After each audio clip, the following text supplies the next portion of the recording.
Okay, we are still at the beginning of the 8th chapter. And the Rambam has stressed to us that man's behavior is under his own control, and he has free will, I would say, almost unlimitedly. We all know there are cases where things happen, accidents or twitches or fainting, but that's 1/100th of 1% of life. And the rest of life, where a person is leading a normal active life, his actions are under his own control. Certainly the astrologers are wrong. Those people who believe in fate are wrong. And many Torah sources and ideas would reject the idea that man's actions are not under his control.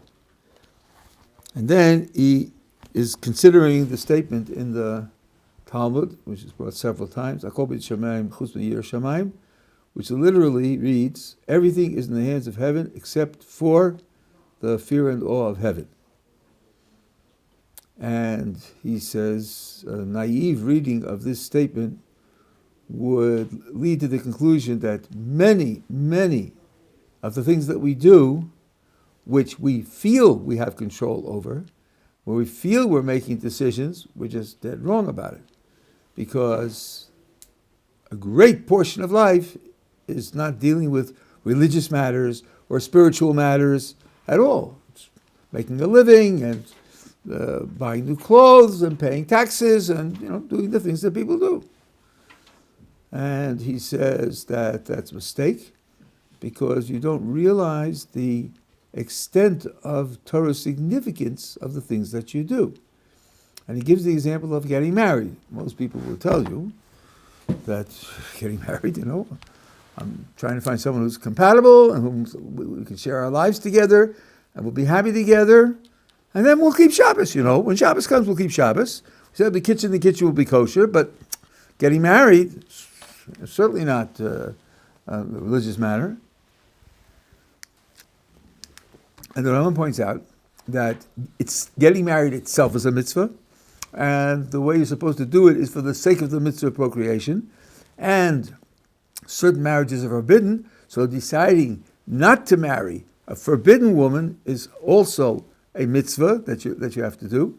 So what do you mean that marriage is not a religious action and not subject to the idea of fear and awe of heaven? It definitely is.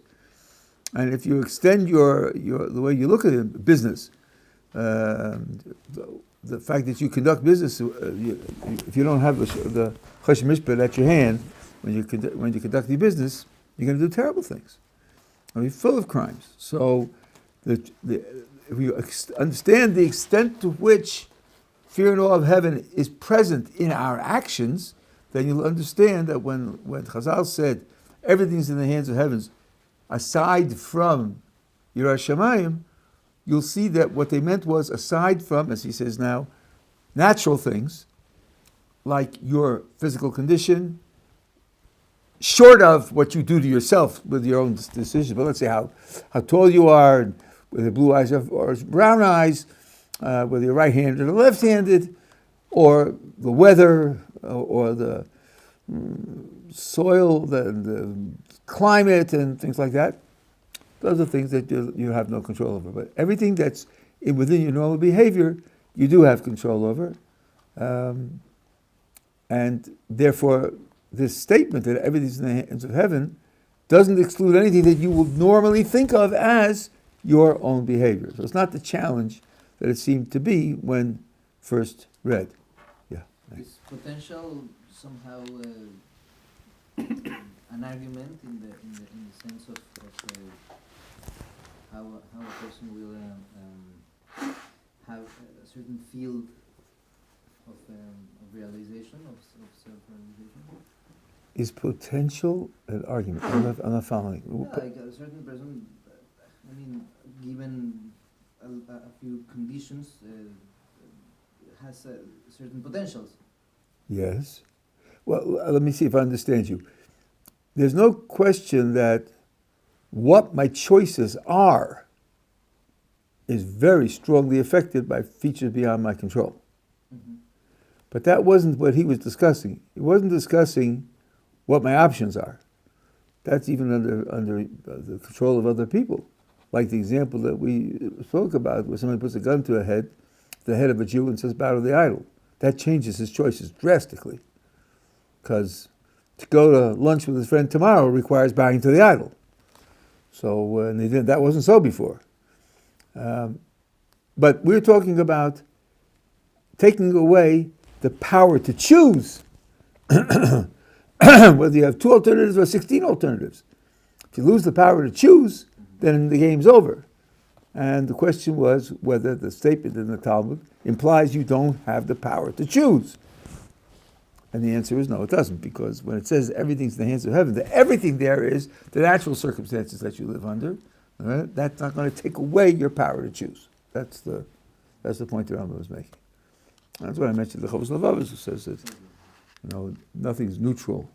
Ultimately, everything has some kind of religious significance. Indeed, I'm just thinking now, when you look at the last sixth of the Guide of the Perplexed, where he gives reasons for the commandments, many of the commandments are designed to set up conditions under which we'll be able to achieve the purpose of everything that we're supposed to do. So those commandments are contributing to our ultimate purpose. So, for example, the commandments that give you a stable society where there's you can predict the future. You want to have stability in the society, and you want to be able to trust those who have the authority to make the rules and to enforce the rules, which then makes your ability to provide for yourself much, much more productive, and then you have more time and more resources to study Torah better and to do mitzvahs better. So all these things which are matters of controlling and managing the physical world become means by which you can achieve your spiritual goals, and therefore they are included in the idea of Yer Shamayim, so the sake of heaven. So the potential attack from that statement of the Talmud has been repelled. Yeah? Okay, so now he says,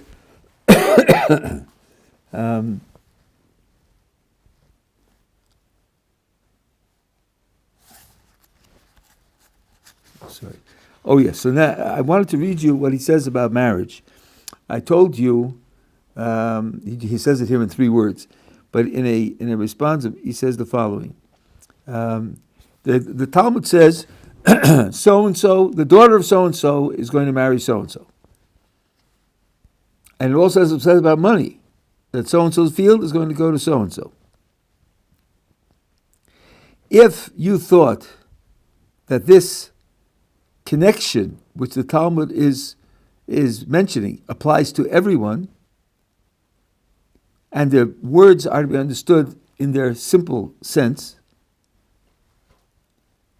then how could it be? That's to say, it's been fixed before you're born who you're going to marry. There's a decree from heaven, and that's what's going to happen. No other things are taken into consideration. Then how could it be that at a time of war, the people are told if you started the marriage process with a woman and you didn't finish it, so then go home, because if you go to war, maybe you'll die and somebody else will marry her. How could that be? Well, somebody else. Either if you do this, it'll be you, and if you do that, it won't be you. It's got to be only one person. There's a decree from heaven determining who it's got to be.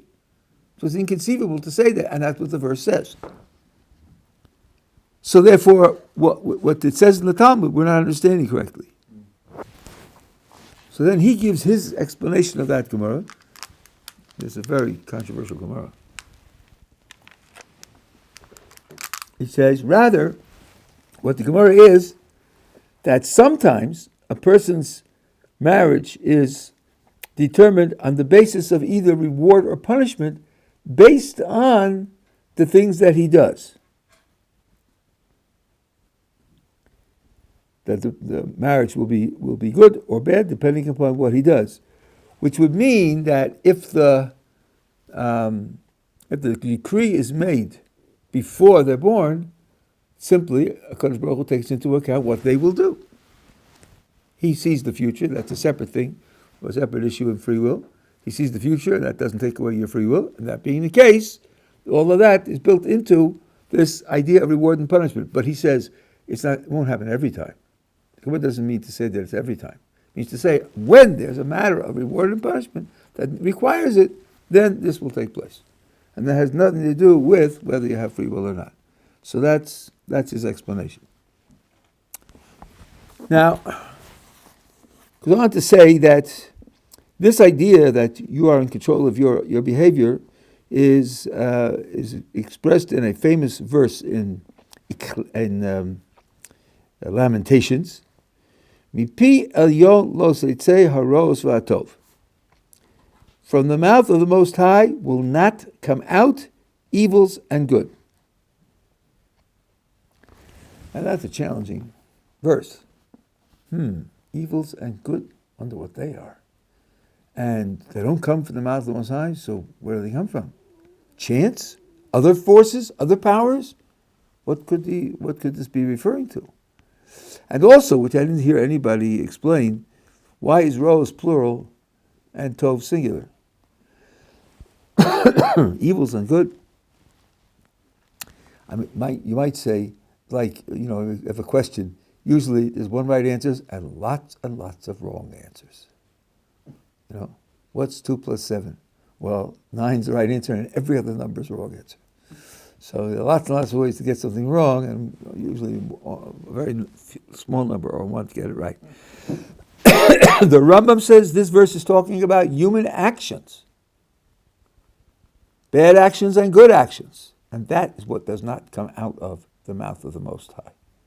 Meaning, he doesn't make you act one way or the other.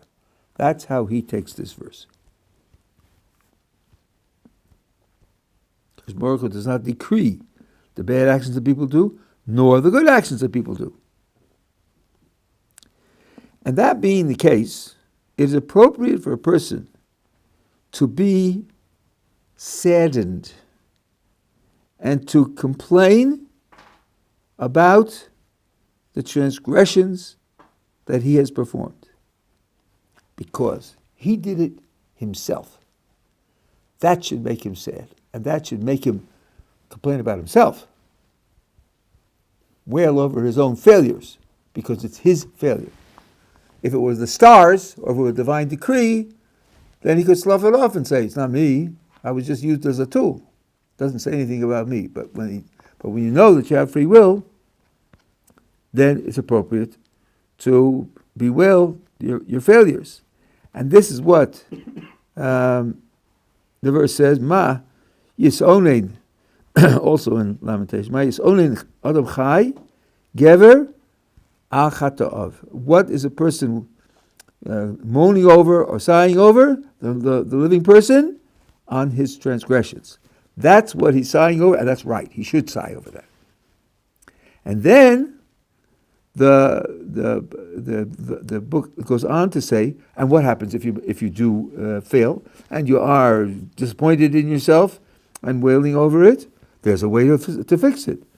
And just as the person made the decision to commit the crime with his own free will, he can also do tshuva with his own free will from his evil actions. And that's why the book goes on to say, we will search out our ways and analyze them and return to Hashem. You search out and analyze to evaluate what you've done, and when you come to the conclusion you've done things wrong, the solution is to do tshuva, which you can also do with your free will. Just as you failed with your free will, so you can do tshuva with your free will. And as he says in the Mishnah Torah, tshuva shris b'fnei peronius. Tshuva is like a barrier standing in the way of punishment, so that if you do tshuva, no punishment can apply. It's a very, very absolute, universal, and profound statement. Tshuva stops all punishment. And if you ask, doesn't the Rambam say in Hilchos Tshuva, and it's quoting a Mishnah in Yuma, that there are certain types of transgressions that are so serious that doing tshuva and going through Yom Kippur prevents immediate punishment, and the kapara, the cleansing process requires suffering. There are such serious transgressions. So that statement says a result of your transgression is suffering. So what do you mean that if he does tshuva, it puts up a barrier between him and punishment? Well, if you listen carefully and you pay attention to words, I use two different words. I use one word punishment, another word suffering. And what you have to say is that not all suffering is punishment. Not all suffering is punishment. So when the Mishnah in Yuma, what he quotes there, says that certain transgressions require suffering for cleansing, that suffering won't be punishment. It'll be a cleansing process. So there's, to put it sort of crudely, there in a crime, there are two things. There's disobeying the law, which justifies punishment for rebellion, and then there's damage that was done. And when you tell a person, let's say, damage somebody else's property. So you can say, if it's, I don't know what the jurisdictions are, what the actual laws are, you say, listen, you purposely damaged his property, 6 months in jail. And pay for the property. Paying for the property is not a punishment. If you destroyed his property accidentally, you still have to pay. Not viciously. You didn't break any law, you caused it, so you should make up for it. You should pay for it. That has nothing to do with your guilt. It's just simply your responsibility for the things that you have. You know, like chatzinezik, you have an animal, and according to one opinion, you're not required to pen the animal or to rope the animal in. If it's never done any damage, you have no responsibility. If it damages something, you have to pay half damages. That's not a punishment. Simply, the Gemara says to make you more responsible and to give you an incentive to be more careful with the animal. But other than, if you don't want to, you're not guilty of anything.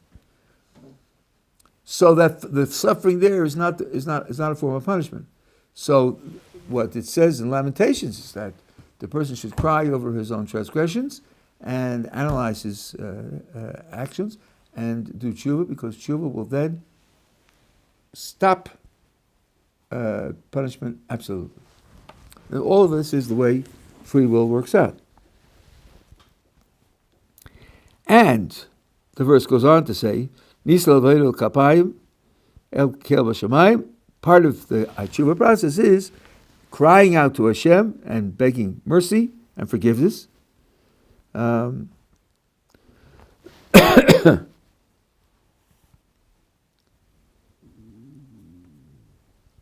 Now, so that's what it says in Ecclesiastes, in Lamentations. Now he says there's another thing that you find people say, and you do find it in the works of some sages. And the statement is that a person's standing and sitting and all of his motions are by the will of the Creator. By the will of the Creator and His desire. So again, this statement sounds like it's challenging free will. Standing and sitting. Well, those are things that I think I do on my own. I decide when to get up. I decide when to sit down. Oh, but the sages tell me the ratzon, it's God's will and His desire, and it's by, I'm trying to translate the Hebrew now in a vague enough way to leave room for the truth. It's by Hashem's will and His desire that I stand up and sit down. Well, you might naively think that means He's making me stand up and sit down and I'm not doing it. He says, of course, what's written in the Book of the Sages is correct, but it is in the following sense, or the following understanding. Consider, he says, the fact that when you throw a stone upwards in the air, and then it falls to the earth. We would say, why did it fall to the earth? Because Hashem wanted to fall to the earth. It's Hashem's will that it fall. We would call it gravity. They had a different metaphysics. The idea is the natural events that take place are Hashem's will. And certainly right to say that. Because He wants the earth to be in the center, and physical and solid things should be attracted to it. That's why when you throw something up, it falls down. And fire burns upwards towards the heavens. That's also Hashem's will that fire should do that.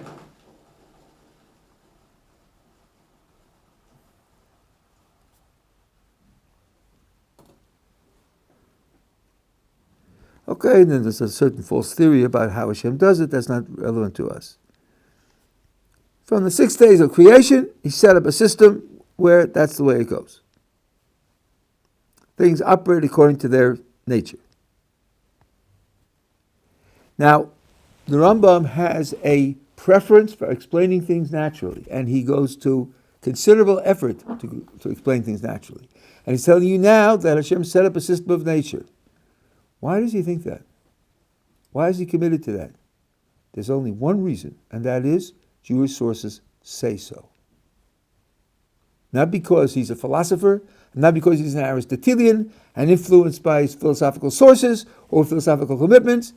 Every time he discusses this, he only brings Jewish sources, verses and statements in the Talmud and the Midrash.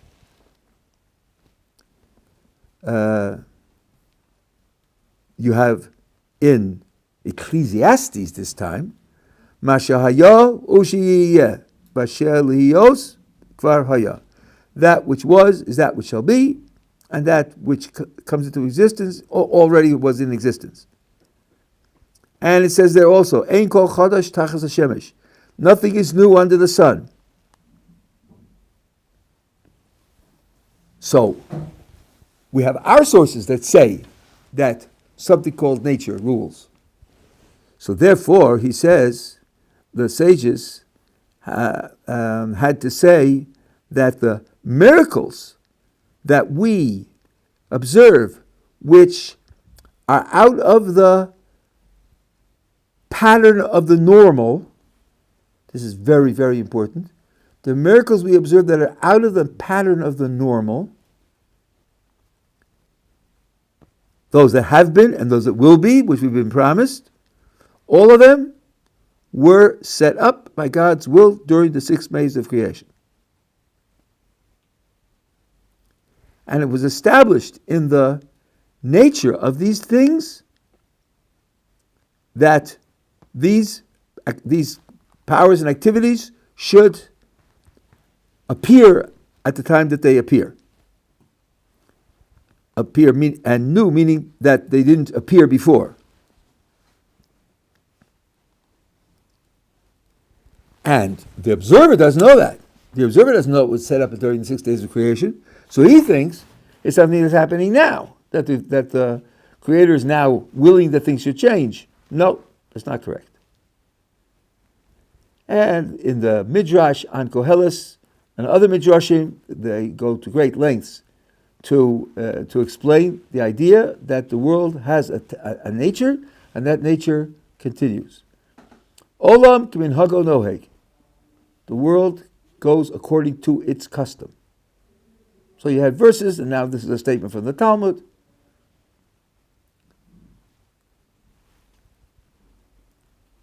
And therefore, they always try to understand what's happening in the world in this way. Now, I happen to be writing a book on this subject at the present time. For some people, there's a statement here that they interpreted in the wrong way, and they some of the words tripped them up, and the solution is to pay more careful attention to all the words. Let's see, isn't a miracle by definition that which is not natural? What is a miracle? You have things that happen by nature, and then Indeed, if something happens and it's strange and unusual, we think of it as an alternative. Either it's a miracle or it has some natural explanation.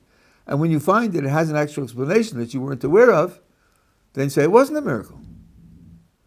How could we say that all the miracles that take place in history were set up in the 6 days of creation? Wouldn't that mean that they were natural? Didn't he even say that the miracles are put into the, so to speak, nature of the thing, that it should happen the way it happens? So what exactly is going on? Part of the answer is what he says elsewhere, here in the guide and other places, is what is the definition of nature? And he said, I stressed the words, I read them a little more slowly. He takes the idea of nature as that which always happens or almost always happens. Nature for him is regularity, what the translation here calls harogil. So something which breaks the normal patterns of experience is going to be called a miracle. So the splitting of the sea at when the Jews had to escape the Egyptians, since great bodies of water don't split, that seems to be the only occasion. Well, the only occasion is where a body of water split. The Jordan also stopped. That becomes a miracle. No matter when it was determined, how it was determined, no matter what system it's part of, it's always a miracle because it departs the normal patterns of nature. So the fact that it was established during the 6 days of creation doesn't have anything to do with whether it's classified as miracle or classified as nature. Now, this is what he says here in the commentary in the Mishnah, and actually this introduction to his commentary on Pirkei Avos.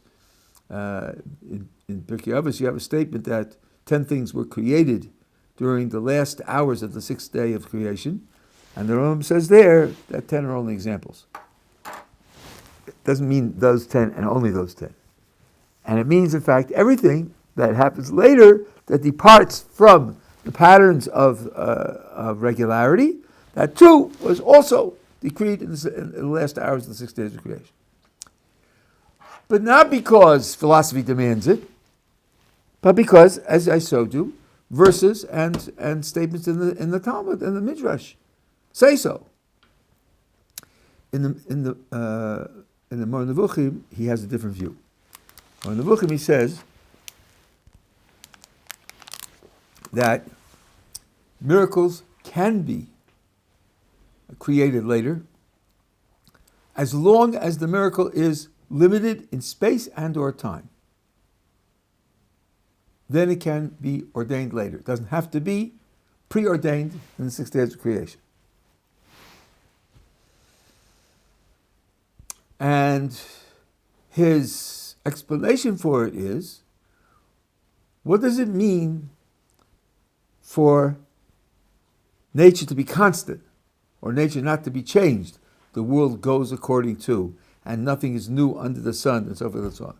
Well, there's another verse, which we say every morning, Chok nosav v'lo yavor. HaKadosh Baruch Hu created things, and he gave a law, and the law will not pass away.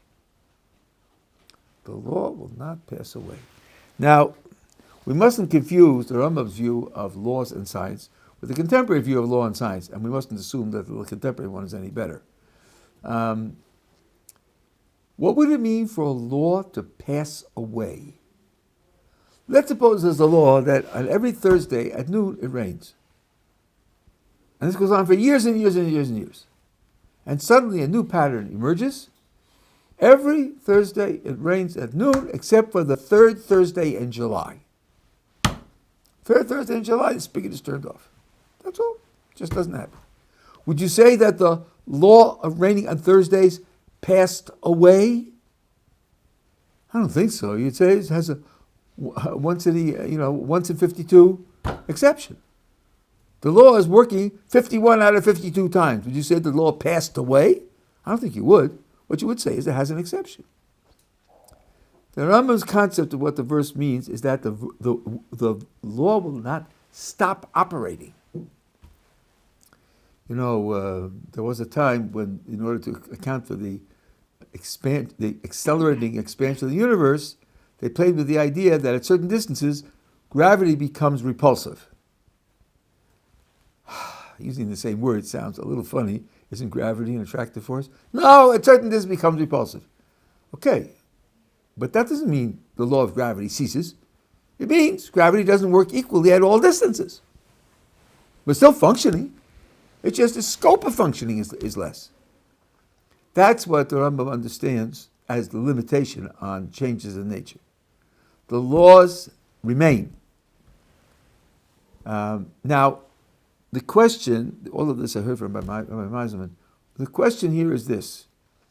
We now have two different views, it seems, between the commentator in the Mishnah and the Moreh Nevuchim, the guide of the perplexed. The Rambam revised the commentary in the Mishnah till the end of his life. The latest edition, the latest manuscript we have of the commentary of the Mishnah, at one point he says, this point is just like I explained in the Guide of the Perplexed. That remark he wrote into the commentary of the Mishnah after he wrote the Guide of the Perplexed. So if he changed his mind, then it would be natural for him to rewrite the commentary in the Mishnah to reflect his later change of mind. But he didn't do that. So there's a kind of suspicion that we're missing something here. That there's a resolution between the two of them that we're missing, even though no one has proposed it, but there's a suspicion that there's something we've failed to uncover here. So I don't know what more to say about it. I'm just pointing it out because I'm translating it for you here, that there is this unanswered question. But in the meantime, this is where the commitment to the existence of nature comes from. And now remember, what we're doing here is to explain what it means to say that man's actions are according to the will and desire of Hashem.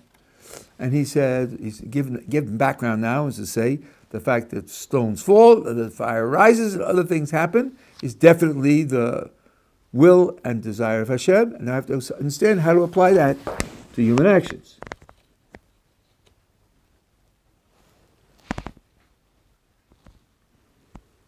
So now he says, the general application would be this.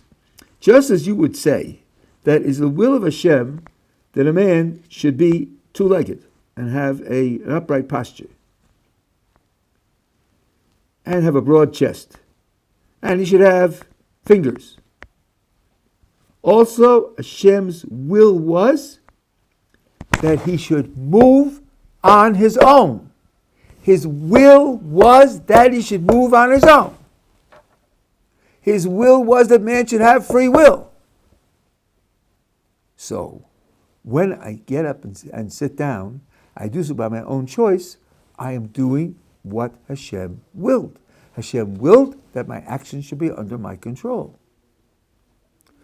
Which means, when you say that the person's action is by the will and desire of Hashem, there are two different things you might mean. And you have to be very careful to specify. You might mean, when I stand up, he willed me to stand up. That's wrong. You might mean, when I stood up and I decided to stand up, he willed that my actions should be as a result of my own choice. And I did. I made a choice. My action followed my choice. That's what Hashem willed. He didn't will that I should stand up. He willed that my actions in general should be under my control, and I exercised my control and performed an action. And indeed, if you think about it, those two possibilities can't both be true. It can't both be true that he willed I stand up and also willed that my actions should be under my control. Because if he willed I stand up, it won't be under my control. If he willed I stand up, I'm going to stand up willy-nilly. I can't fight what he willed to happen. So when it says that all of man's actions are the result of God's will and desire, it means God willed and desired that we have control of our actions, and when we exercise our control and perform our actions, that's what Hashem wants us to do. Now, here's the difficult part. The difficult part is we also have places where Hashem says, I prefer that you do this action rather than that action. What are we to make of that? Isn't it Hashem's will, for example, that we should keep kosher? I guess so. But then, how do I have the power to eat a cheeseburger if it's His will that I keep kosher? And certainly, if He gave us mitzvos and told us to keep kosher, it sounds very much like it's His will that we should keep kosher.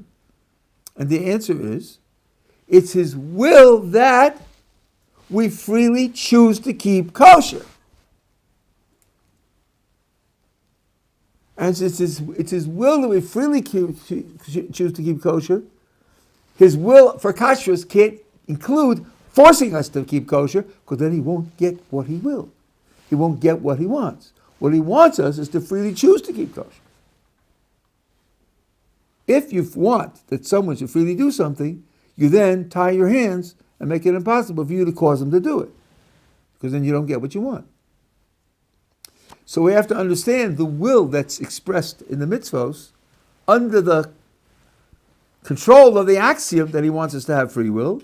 And we say He has a will for us to keep kosher. It means His will is that we should keep kosher freely, and that will can't, the will to keep that we should keep kosher can't force us to do it.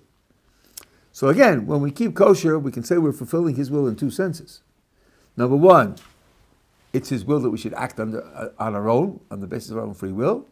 And then He also has a preference, so to speak, for what we will, for what actions we choose.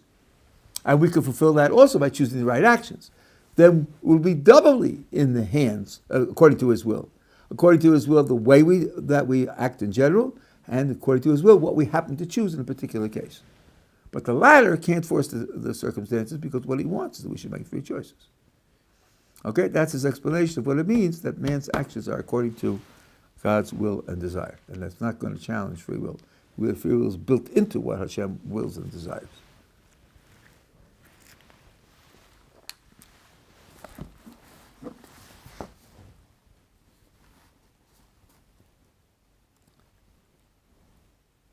And now, he brings his proof from a verse that man has this power. Now, you know what? Let's take out the blue books, and I'll show you the verse, I'll show you the standard translation, and then I'll show you how he reads it, because this is something very unique going on here.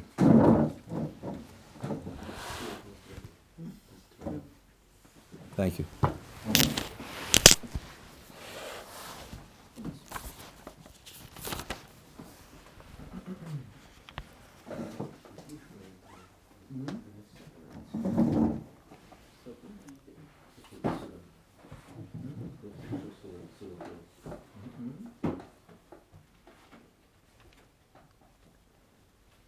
This is on page 19.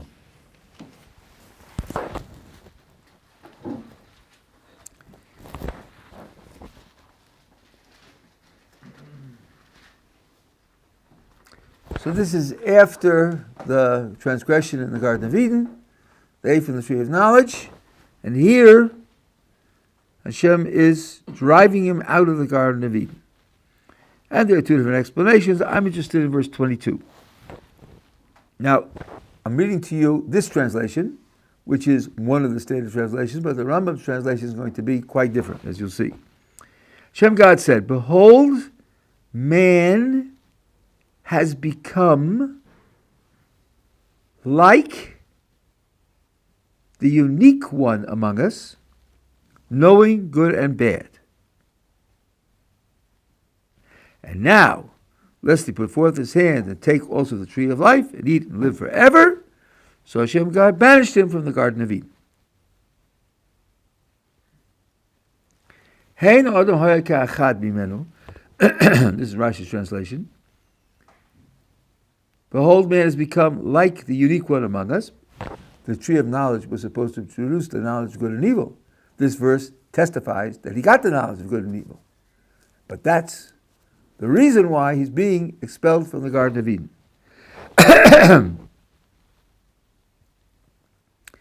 So, the Rambam's translation of this verse reads as follows. First, the crucial thing is the comma is in the wrong place. He reads it like this. Behold, man has become, has become unique, comma. Behold, man has become unique. Then the word which the translation on the page writes as among us, mimenu, he translates as from him, from himself, knowing good and evil.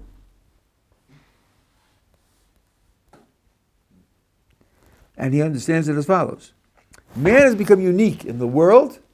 Unlike all other creatures in the world, he knows good and evil on his own. By his own thought, his own understanding, his own knowledge, he knows what is good and what is evil.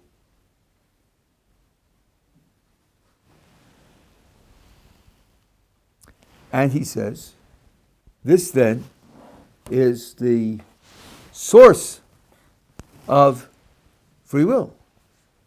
Because in order to have free will and be responsible for what you do, you have to know the fact that you have to know what's right and what's wrong. Otherwise, your choices have no moral significance whatsoever. You're just an animal. Just thinking now. I didn't think of this before, but maybe the continuation of the verse says it. Boy, sometimes it takes you 40 years to figure something out. And now maybe he'll take from the tree of the tree of life, because since he has free will, he can make his own decisions, and I don't want him to have that. For whatever reason, I don't want him to have that. So the Rambam says here. I think he says here. Okay. So now, if you tell this to somebody who's not well schooled in Jewish sources, he'll say, "Oh, look at that. First of all, it's gerrymandered, obviously. Why did he move the comma earlier? And you're talking to a medieval Spanish influenced philosopher. He's pushing his philosophy into the verse in order to support his doctrine of free will, and then you write a paper and publish it in academia, and then you can make fun of the Rambam. Like some people make a whole living out of making fun of the Rambam. But as a matter of fact, as the Rambam cites here, Onkelos, the Roman convert 1,000 years before, wrote the same translation. Onkelos was not a Spanish-influenced medieval philosopher. No, he wasn't. And it's right here on the page. In the Aramaic translation on the page, those who can read Hebrew, I'll show it to you. This is Pasuk of Beis. So it's in the smaller Aramaic column on 18, just below the break in the Hebrew side. V'amar Hashem Elokim said, Ha Adam Hava Yechidi Be'alma. Man is unique in the world. Minei, from himself, Lemeda, to know, Tav Ubish, good and evil. So if Onkelos said it, he wasn't influenced. The Rambam wasn't influenced by Spanish philosophers, and he brings the Onkelos translation, and that means that it's part of man's nature to know good and evil, and that then is a precondition for all free will and responsibility. And you give a creature the knowledge of free will, knowledge of good and evil, because that creature is going to use it to do actions for which it's responsible. Now, let's see, today's Thursday. Let me take one more remark, because I owe more of an explanation on this. When you talk about the knowledge of good and evil, there are two different levels, and only one here is indicated. One's the knowledge of moral principles. What kinds of actions are right and what kinds of actions are wrong. Another is, in concrete circumstances, what should I do? The answer to what I should do in concrete circumstances is very heavily influenced by what the concrete circumstances are. The practical decision is based largely on your practical knowledge. That's not given to man. What's given to man is the principles. So, for example, if someone is unhappy, and they say, well, my principles tell me that if he's unhappy, it's a mitzvah to make him happy. That's true, but what should you do? Give him a candy bar? Tell him you'll take him to the ball game? Explain to him why he's not responsible for what he did? Or what else? Or just give him a hug. That all depends upon the circumstances. So practical moral decisions aren't given, but what are given are the moral principles, and that's something which the Rambam, and he's not alone, the Rambam. There are many who hold this position as well. So much so that the Rambam says in the guide that if a person does a mitzvah, if a person enjoys a pleasure, no matter how small, 1/2 teaspoon of ice cream, that's because he did some mitzvah. And if he has a pain, no matter how small, a tiny thorn gets stuck in his finger, and in 1 second he takes it out. That's because he did a transgression. And now he says, even though the mitzvah and the transgression were not communicated by any prophet, it's recorded nowhere, revealed nowhere. If his understanding told him that he should do something and he did it, he'll get a reward. And if his understanding told him that he shouldn't do something and he did it, he'll get a punishment without it being revealed by any prophet. So that means his understanding can be an accurate guide to what is right and what is wrong on his own. So this is a confirmation of the idea of free will, that man was given by his nature, after eating from the tree of knowledge, given by his nature the ability to know good and evil. Yeah, question. With this verse, if I'm understanding it correctly, but does man only get free will after he's eaten from the... Very good question. If the knowledge of good and evil are preconditions for free will, he doesn't have the knowledge of good and evil until he eats from the tree, it would mean he wouldn't have it till afterwards. The Rambam writes about this at length in the 2nd chapter of the guide, and the short answer is he did have free will because before he had good and evil, he had the concepts in Hebrew of emes and sheker. And emes and sheker are not what we call true and false. That's a mistaken translation. There's an overlap, but that's not the concept. And emes and sheker are, among other things, action-guiding principles, which determine what is appropriate to do and what is inappropriate to do, and therefore he definitely had free will beforehand. Only the nature of his free will changed drastically. Rambam says that by eating from the tree of knowledge, he lost emes and sheker and got good and evil in place of emes and sheker, and it was a gigantic step down. Emes and sheker have a certain abstract, absolute accuracy and authority to them, and good and evil, as we understand them, do not have that status. Yeah. And could you speculate that the nature of free will among people today varies differently across different people? An example I'll bring is, say, someone who's an addict, for instance. Then the nature of their free will is radically different to someone who is not an addict.